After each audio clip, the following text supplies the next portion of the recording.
Well, the time is just gone 8:35 a.m. and if the situation is bad, it gets only worse. And we are focusing on the earthquakes that have now struck the Turkiye-Syrian border on Monday, the 20th of February, and Islamic Relief responding to these two additional earthquakes that struck the border on a Monday, and we are now joined by the HOD of Fund Development at Islamic Relief South Africa, Abdul Aleem Gamza. Abdul Aleem, Assalamu alaikum wa rahmatullahi wa barakatuh, and welcome.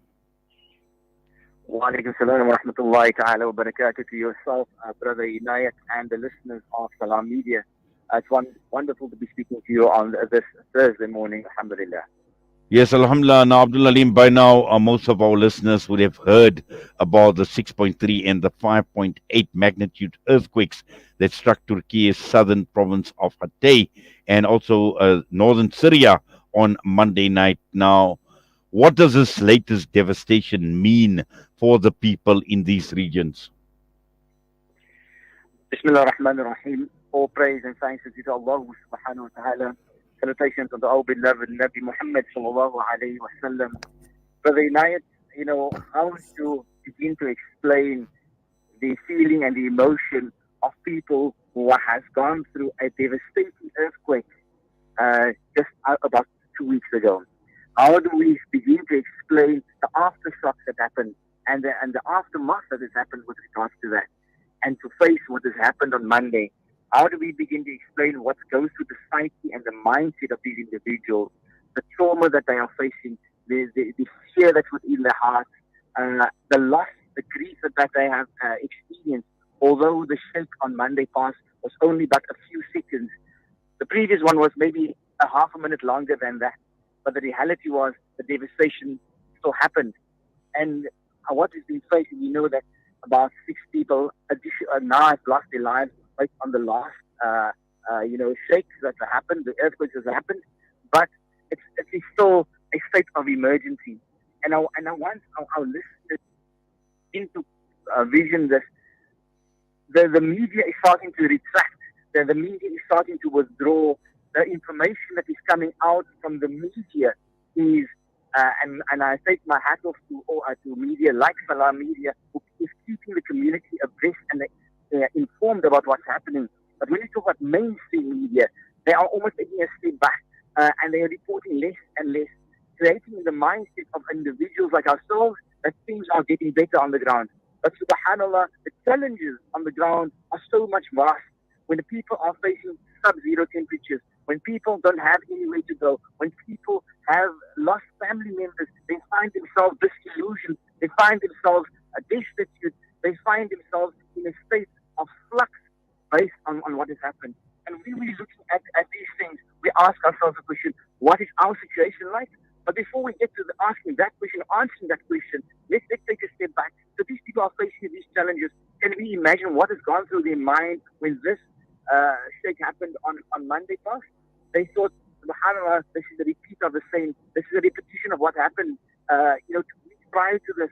Are we going to face the same fate? We've already lost our family members. And it takes a split second. It takes a split second for us and for these things to materialize. So we know people have been displaced, and it continues. The displacement continues, and as the rubble is encouraged, workers are on the ground.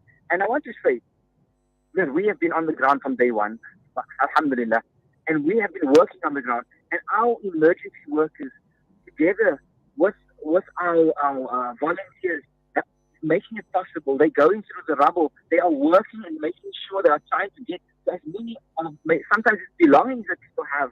And people have these belongings, and they've gone into these houses that was kind of half destroyed by the initial earthquakes. And they wanted to get out some valuables, like, for example, the identity document, passport, whatever it is. And they also realized that the buildings that they went into have been unsafe because they have been partially destroyed. So when we're looking at these things, the next tremor comes and it destroys everything. There is absolutely nothing. It looks just like a dump of rubble where people have some building material and just stacked it up.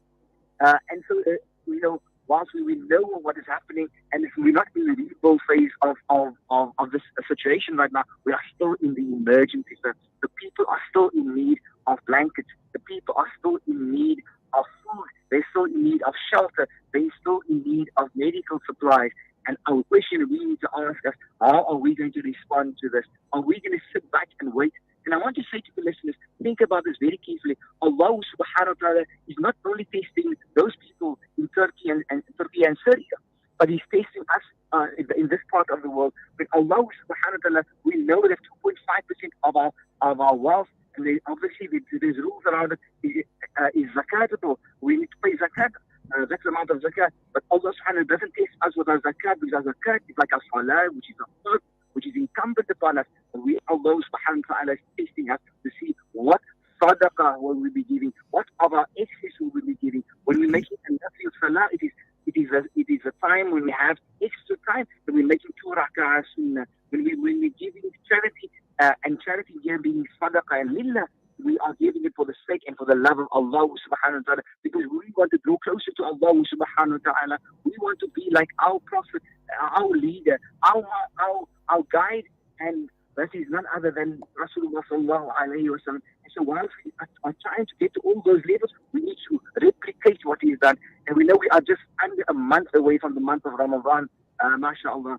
And we know that the Nabi sallallahu alayhi wa sallam has been the most generous of people at all times, and he was even more generous during the month of Ramadan. But here's the reality. Why do we want to wait until the month of Ramadan to dispense of sadaqah? Why do we want to wait until the month of Ramadan to dispense of our zakat? Because there are people in need right now that can benefit from this. And as this is an emergency, a global emergency that we are facing. So I'm urging everybody.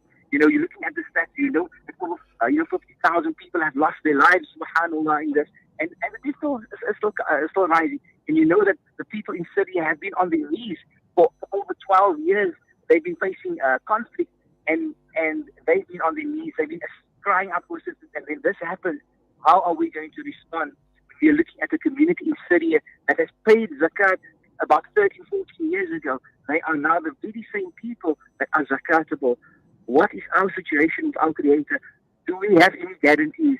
And the only guarantee that we have is that we can act now, and we can make a difference, not only to the lives of those who are destitute, not only to the lives of those who are in need, not only to the lives of the children, of the orphans out there, but we can make a difference to our own lives, because we also know when we give charity, it prevents calamities from happening on our side. When we're giving charity, it just makes the family so much stronger as a unit. And Allah's blessing and rahmah comes out even more upon us. That is what we want. In this time of flux and turmoil that we are all facing, we are looking for avenues. We are looking for avenues to be able to better our lives, not only in the dunya and the akhirah. Here's an opportunity. Whilst our brothers and sisters in Turkey and Syria are suffering, we have a great opportunity to invest in our akhirah and our future. Don't let this opportunity pass us by. Don't let us stand in the courts of Allah subhanahu wa ta'ala. Allah will ask us, what have you done and how have you responded when the plea of the people of Turkey and Syria was there? How have you responded with the child who was the orphan? How have you responded to that?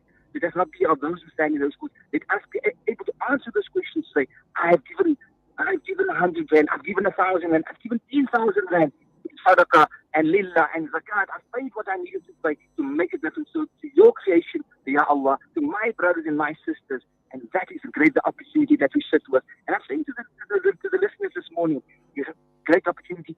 Act upon it. Go onto our website, www.islamic-relief.org.za, and you can see all the work that we have done, all the work that is being done on the ground. And you can go on there and you can make a contribution, you can make a donation. And you know what the best thing for you is? Besides making your contribution, you also inform others, and others can make this contribution. Others can make a contribution, and you get the reward not only of your contribution, but of spreading the word and encouraging others to give as well. There's so many bounties in here for us as we see the struggles of our brothers and sisters elsewhere. So, Brother United, it's a very a desperate situation. It's a very challenging situation.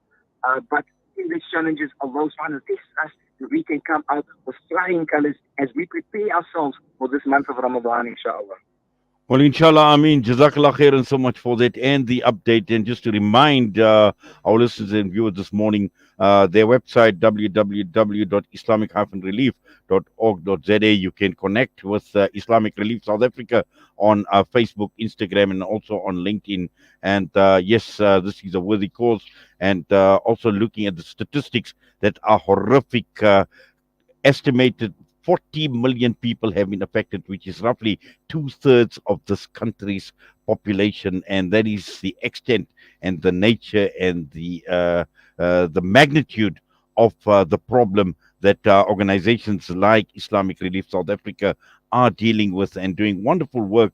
I must say, right on the ground in terms of working even together with the likes of Turkey's Disaster and Emergency Management Authority, assisting clearing rubble, and also at the same time looking at those that need it most: hospitals, essential medicines, beds, mobile clinics, support for women, girls, psychological support for children. So many orphans, thousands upon thousands of orphans as a result of this disaster.